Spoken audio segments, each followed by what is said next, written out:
इतिहास का second chapter Bharat में राष्ट्रवाद का सेकेंड पार्ट बताने जा रहा हूँ। इसके अंतर्गत हम लोग यह देखेंगे कि असहयोग आंदोलन जो हुआ था वह किस प्रकार से देश में उभरा। ठीक है, चलिए हम लोग एक ओवरव्यू ले लेते हैं लास्ट क्लासेस का कि लास्ट क्लासेस में हम लोगों ने क्या देखा।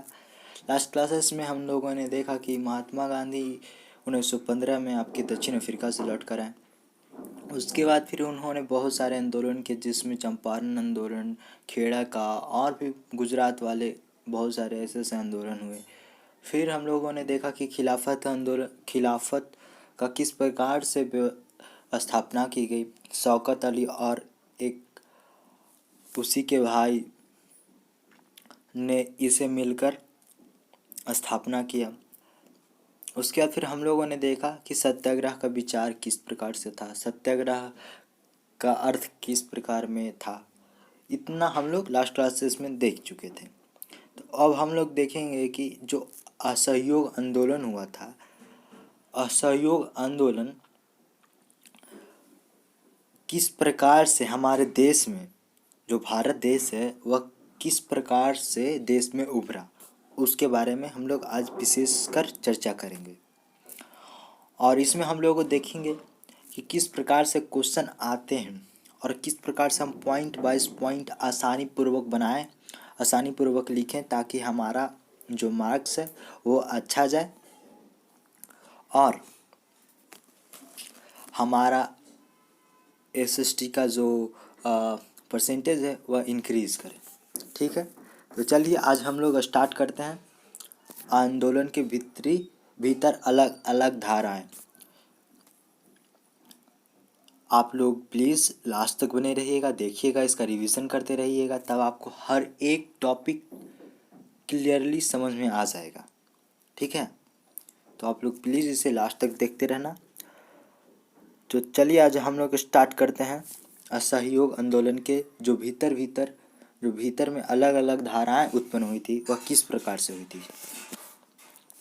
तो असहयोग खिलाफत आंदोलन, इसकी शुरुआत जनवरी 1921 में हुई थी। ठीक है, असहयोग और खिलाफत आंदोलन दोनों मिलकर हो रहा था। ठीक है, तो ये दोनों मिलकर हो रहा था, तो इसकी शुरुआत 1921 में हुई। अब जो हुई थी वह शहर में किस प्रकार से आंदोलन उभरा था, तो हम देखते हैं। पहला पॉइंट है क्या है कि शुरुआत मध्य वर्ग के हिस्सेदारी से हुई थी। जो मध्य वर्ग के लोग थे, मतलब मीडियम क्लास के लोग थे, जो ज़्यादा गरीब ना ज़्यादा अमीर थे, उन लोगों से शुरुआत हुई। 1000 विद्यार्थियों ने स्कूल कॉलेज छोड़ दिया, जो मतलब अंग्रेजों के द्वारा जो स्कूल चलाया जा रहा था उसको छोड़ दिया गया।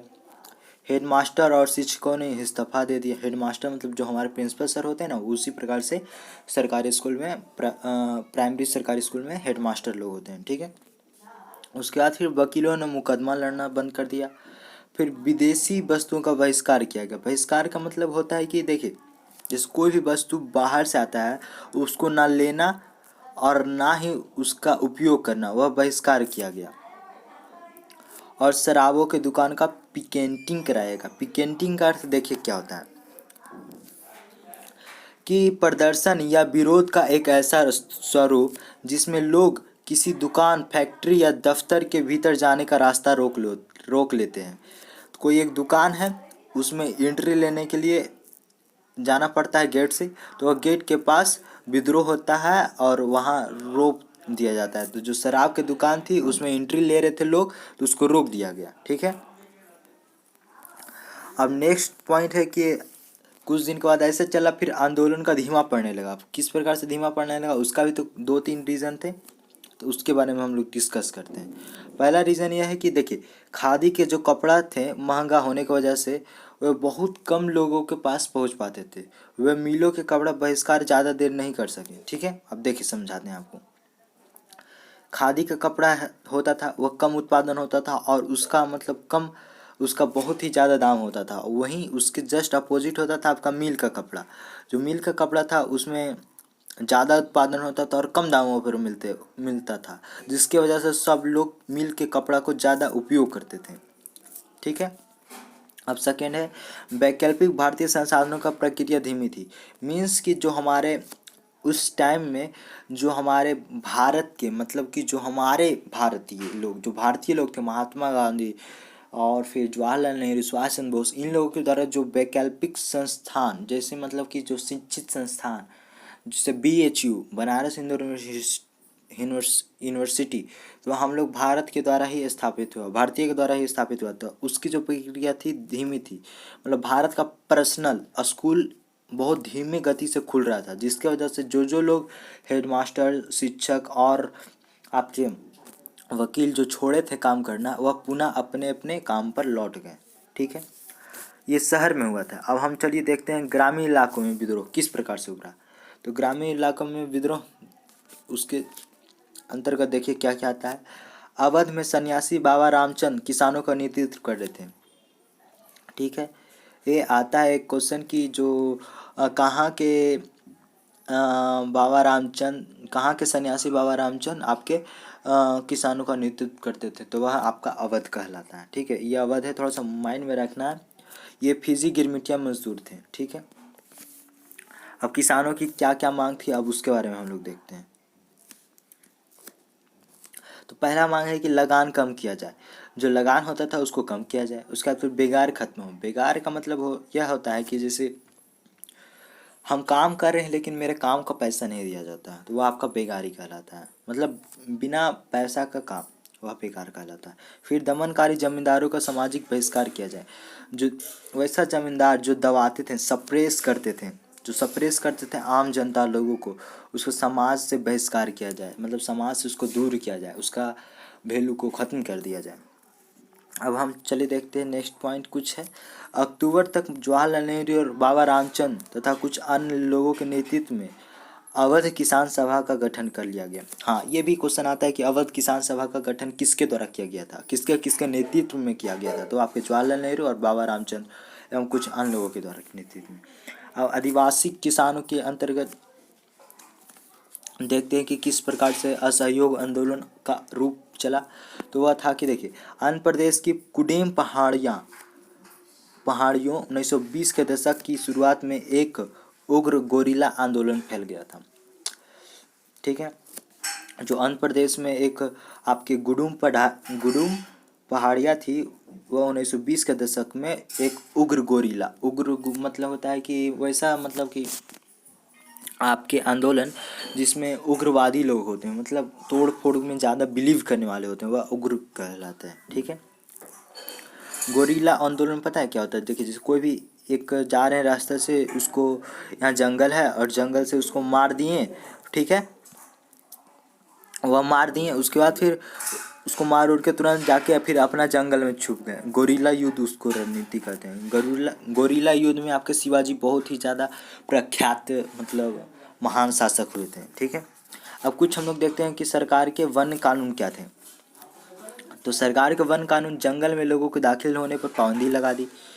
ठीक है, जो जंगल में लोग जाते थे उसमें जाने का पाबंदी लग गया। फिर जंगल में मवेशियों का चराना एवं जलावन के लिए लकड़ी और फल बीनने पर पाबंदी हो गई।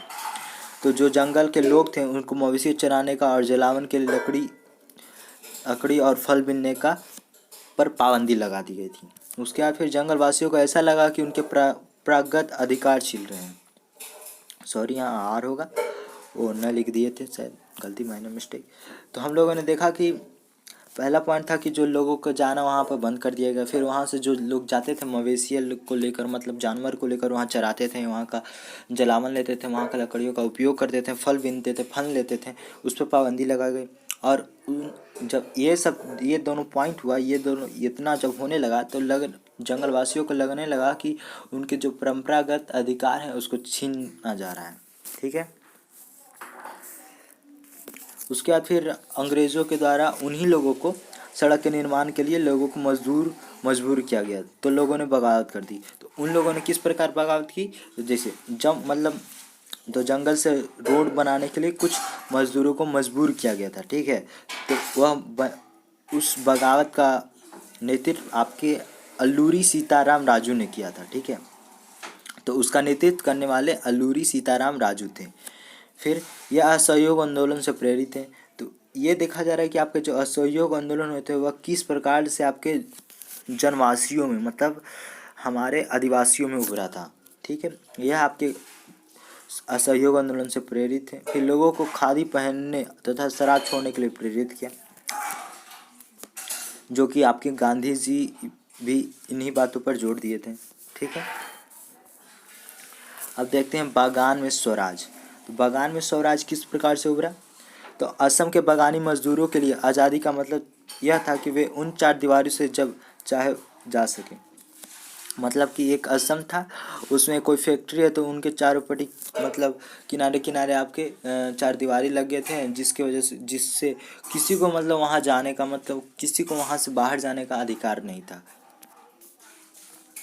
उसके बाद फिर था कि आज़ादी का मतलब वह अपने गांव से संपर्क रखे।